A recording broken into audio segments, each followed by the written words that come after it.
So I do have a specific question for you.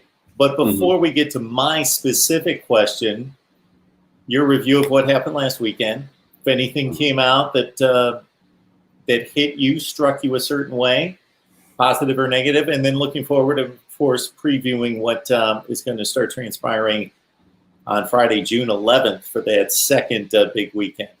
Yeah, it was really just good to get everybody, outside opening up, as I've been like to say, and having people come around to the campus, both officially and unofficially, for visits. And again, the quick rundown: unofficial visits are paid for by the recruit and their families, and there are certain levels of engagement that they can have with the staff, but there's like a cap to that.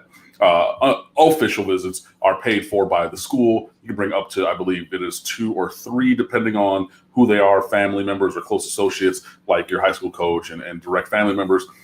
Everything is paid for by the school, and it is the 5-star experience of, hotels and, private catered dinner at the Rusty Pelican on Key Biscayne, overlooking the bay, and things like that. They can personalize a little bit more things. That's where you see the photo shoots and the attire and everything, and whatnot. So yeah, the unofficial visit, that again is, both of those are important, and obviously the more visits you have, the better. But when you're talking about big time recruits, I've always said you needed at least 2 visits, one unofficial and one official, because you need that person to continue to come to campus. And if they paid their way, then that really shows intent in my eyes. But yeah, so that's just the quick rundown for anybody who's wondering the difference in those terms, in terms of the visits and everything. So we had the cookouts, last week, Tuesday and Wednesday, the first and the second, where we had a bunch of people come down there, invite only.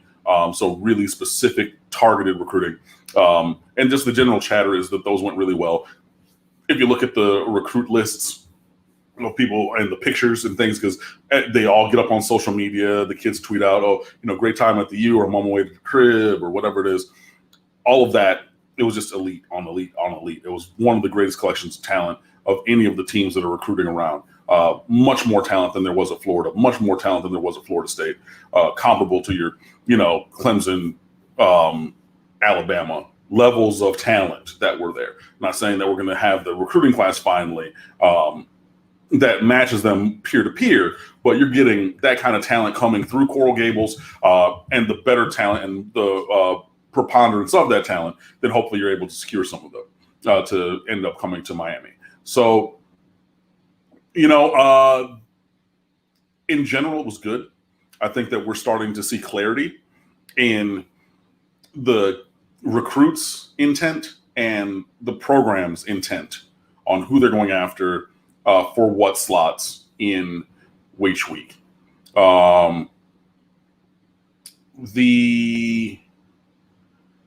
So Miami only has 2 recruits currently committed. Both of them are visiting this upcoming weekend. So you're really looking to fill out the rest of the class.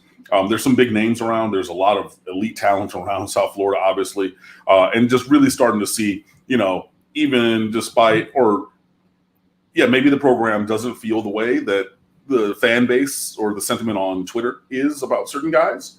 And conversely, the, general fan base might not be as high on certain guys. And the program, has a different viewpoint. So really just starting to see those things again coming to the forefront. You've got things like Shamar Stewart, a 5-star recruit, came down twice last week. He was there on the first for the cookout, came back the next day. And that's big because he's one of the handful best players in America. He didn't take an official visit last weekend, did he? No, he wasn't an official visitor. But yeah, he was there twice. Nigel Kelly has been to Miami 3 times in the last 2 weeks. He's a blue chip defensive end from Dillard High School. Again, that's where John Ford went. Stephon Zayas, who was a DN for UCF, a traditional power here in Fort Lauderdale. Isaac Bruce went there. Lorenzo White, Michigan State, played in the NFL. Isaac Bruce, obviously, Hall of Fame wide receiver, St. Louis Rams. He went there to Dillard. So this is a school that has produced players over time. Also, one of the best high school basketball factories for men's and women's basketball in the state of Florida, with 2 legendary coaches through the recent history of their program. So they will get a lot of guys or players who are basketball players. And, you're 6'1" in 7th grade. You figure, okay, we're going to be in it. But then I'm only 6'4", I'm only 6'5", but I'm a post. But as all the college football, or as all the coaches say, hey, come from the hardwood out to the gridiron, because we can use you if you're that size. Yadni Kajust, who went to Miramar, was that kind of a way when he transferred over as a basketball player, was left tackle, goes to West Virginia, is in the league. So this is a thing that happens. So too has happened with Nigel Lee Kelly, and he's incredibly athletic, but he's been on campus 3 times in the last week. Things seem to be going well with most of the official visitors last weekend. Malik Agbo, the 4-star offensive tackle from Washington State, Federal Way, I think it is. Reports are that, that went well. Traquan Fagans, cornerback from Alabama, came over, had a great visit. His brother, I think it's his brother, and mother, I saw them all posting on social media and things like that. So, you're going to have more positives than negatives coming out of having multiple kind of visits. And then there's other camp days that they've had with underclassmen getting offers. There was a 2024 quarterback who will probably be one of the best or highly recruited, it seems like, between now and then in his class. And he was spitting it, as they said, and he got an offer from Miami yesterday for his performance as well. So, just you're starting to see the wheat separated from the chaff. And when you have on-campus evaluations and things like that, you're able to get that a little bit more. And again, remember, with the dead period, that means that there was no fall or spring evaluation period where the coaches could go to the high schools and evaluate and see, okay, has this kid grown? Show me the tape. Hey, I'm going to be on the sideline on a Friday night so I can get the feel and see how he moves. All of that was gone this last cycle. So you're really playing a lot of catch up. So it's like a huge data dump into the recruiting system of, we've seen this guy, he's been here, he's done this, he's grown, he's but yeah, I think everybody, including Miami, is kind of seeing that leveling as we're moving forward. Miami Hurricanes Live, Cam Underwood, State of the U. Please join him and the rest of the staff on State of the U as we get deep into June. And we have been prepping you for a long time in terms of what this month is going to mean for this football program and, of course, programs across the country with all these official and unofficial visits happening. Okay, you kind of covered my question, but I'm still going to ask it in case there's something else there. So, by and large, these student athletes have a good time during these recruiting visits. How can you not? Even if you aren't strongly considering this particular school, or there are other ones that are more so, you got to love the attention, the activities, all of it going on. Mm-hmm. At the same time, every so often you'll get a situation in which, because of what's been posted on social media or otherwise, you get an idea that maybe it didn't go quite as well as it could have. Maybe the luster's been taken off to a certain extent, or maybe this is an overwhelmingly positive experience that has pushed this relationship to another level. So did you get any good or negative vibes past the typical, it's usually a good time, it's a good experience, hey, I got to don the gear and see the campus and participate in the activities? Anything beyond that? It's really interesting because of seeing, we all talk about recruiting because talent acquisition is the key to the foundation of building a championship roster. So, I'm not the only person who follows or talks about or has opinions on recruiting. Manny Navarro from The Athletic has written a lot of great stuff. David Wilson from the Miami Herald read his stuff. David Furones from the Sun Sentinel. Barry Jackson from the Miami Herald.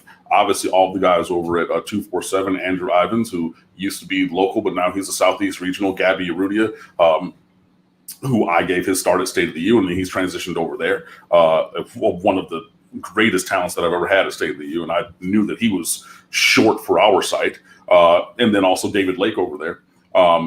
And then others, because the players that we're recruiting, other teams are recruiting. So you have a Billy M. Buddy from 247 who writes for LSU. Bud Elliott National for 247 Sports. Embody 247 Sports as well. Steve Wiltfong, the senior national recruiting only guy for 247. I know I've given you like 8 or 10 names, but there's a lot of chatter and things. You know what I mean? The two really big takeaways that I've read and checked into a little bit are, number one, that again, there might be some local players that are not as high up on the board as fans might like or want at this moment. Specifically, there's a defensive end and a linebacker from down here